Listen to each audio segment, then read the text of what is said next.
Welcome to अजब गजब खबर। गांव में फैशन शो। शहर की फैशन डिजाइनर रितु की शादी गांव के जमींदार शेर सिंह से हो जाती है।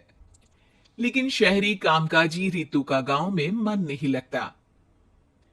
क्या सासू माँ, ये गांव में तो कुछ नहीं है। मेरा दिल ही नहीं लगता यहाँ।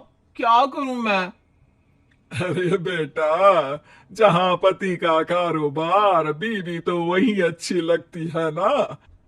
अब हम लोग इतने पैसे वाले हैं कि गांव में मेरे बेटे लायक लड़की ही नहीं मिली। अरे माँ, मैं तो ये बोल रही हूँ कि क्या करूं जिससे मेरा थोड़ा दिल लगे। अरे बेटा, मैं भी शहर की थी। यहाँ आकर मैंने गांव में स्कूल खोल लिया। बच्चों को पढ़ाती थी तो मन लग जाता था।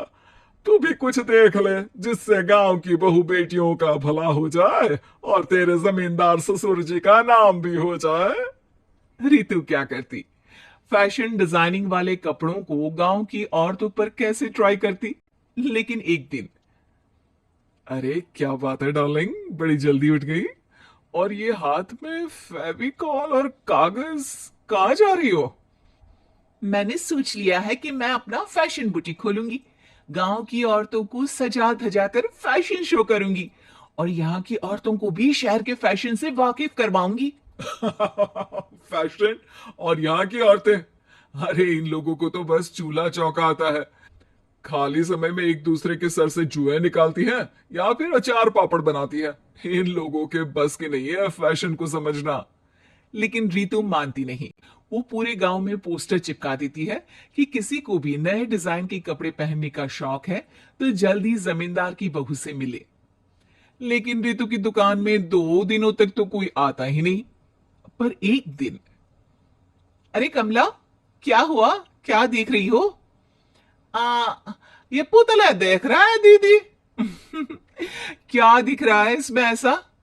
अब देखो तो दीदी, ये पुतला मेरे जैसा ही है ना।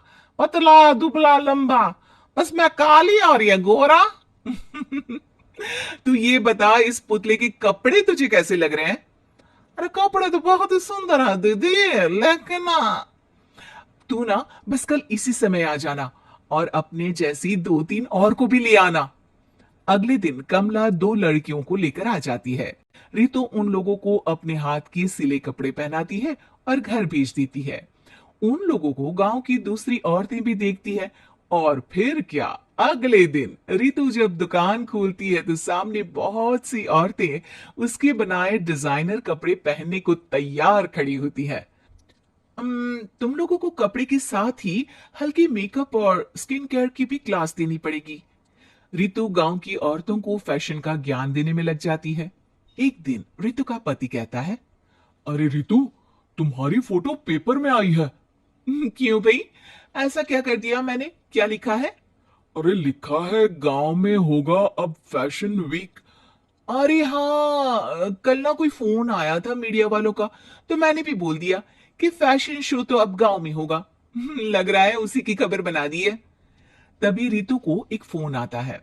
हेलो, कौन बोल रहा है? जी मैं काम्या बात कर रही हूँ, लुक में फैशन वीक से। हम लोगों ने आपका काम देखा।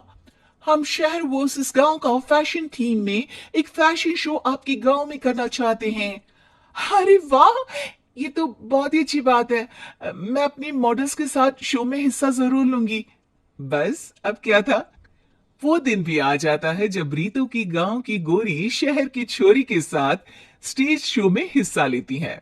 शो के बाद, अरे आपकी वो जो कलेक्शन है ना, मैं उसकी पूरी सीरीज खरीदना चाहती हूँ। सच में आपने वो कपड़े डिजाइन करे जो आज के लोग आसानी से घर और बाजार में पहन सकते हैं।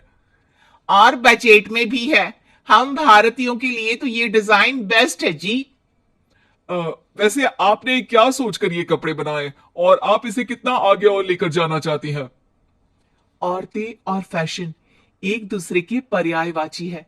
तो ये किसने कहा कि गांव की औरतों को डिजाइनर कपड़े पहनने का हक नहीं? मेरा मानना है कि शौक सभी औरतों में होता है।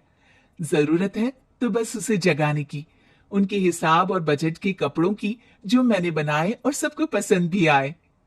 अब रितु का गांव हर जगह प्रसिद्ध है, ना सिर्फ रितु के लिए बल्कि वहां की औरतों की फैशन के लिए भी।